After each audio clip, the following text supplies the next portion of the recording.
Thanks very much for joining me. I wish I could cheer you up, but I can't. This is an unprecedented and dangerous moment in modern American history under a president who is increasingly unhinged and every day is moving us toward an authoritarian society with more and more power resting in his own hands. While the situation is frightening, I am absolutely confident that if we stand together and not let Trump and his friends divide us up, we can and will prevail.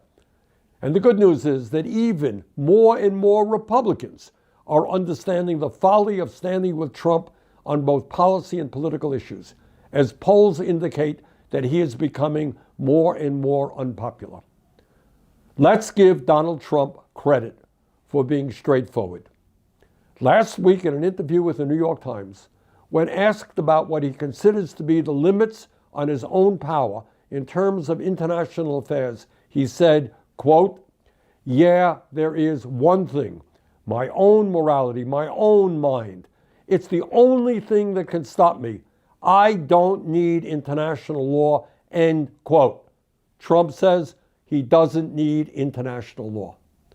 And as a result, Trump believes he has the right to attack Venezuela without congressional approval, the right to threaten to go to war against Denmark, a long-standing NATO ally, in order to take over Greenland, and to threaten Mexico, Colombia, and even Canada. In other words, Trump is right. He has no respect for international law, which means that no other country on earth will have respect for international law. As a result, we will move to international anarchy, where any act of violence, for whatever reason that any country or terrorist group thinks is acceptable, will be done. And that is a horrific situation. But it is not just his disregard for international law. It is his contempt for the Constitution of the United States and for the rule of law here at home. He has continued to illegally rescind money that Congress has appropriated for everything from education to climate change. He has denied funding to states that committed the crime of voting against him in an election. He has attacked federal courts that ignored court orders. He has sent FBI agents into a Washington Post reporter's home. He has attacked media, which has not bent the knee toward him. He has withheld funding from universities whose curriculum he disagrees with. He is renaming federal buildings after himself. He is investigating his political opponents, including the conservative chairman of the Federal Reserve, multiple United States senators, and the Attorney General of the state of New York. And he is pressuring states to redraw congressional maps so that his favored candidates win. Donald Trump does not disagree with his opponents. He is attempting to destroy his opponents. In other words, plain and simple, when you add all of this up and more, Trump is undermining the foundations of American democracy and everything this country has stood for since its inception. And as bad as all of that is, we now have the situation in Minneapolis. An unarmed American citizen, Renee Good, was shot in the head by an ICE officer in broad daylight. Instead of demanding accountability for her killing, the Trump administration's first instinct was to lie, describing her as a domestic terrorist and offering the officer absolute immunity. This, by the way, as you may recall, is reminiscent of how the January 6th insurrectionists were redefined by Trump as peaceful protesters and pardoned. In other words, when people are trying to overthrow the government of the United States violently, they are peaceful protesters, they are pardoned. When a woman is sitting in her car and shot in the head, she is a domestic terrorist, and the guy who shoots her is pardoned. Instead of withdrawing ICE from the city of Minneapolis or reducing its presence because of this horrific act, the Trump administration has instead sent thousands more ICE agents into the city.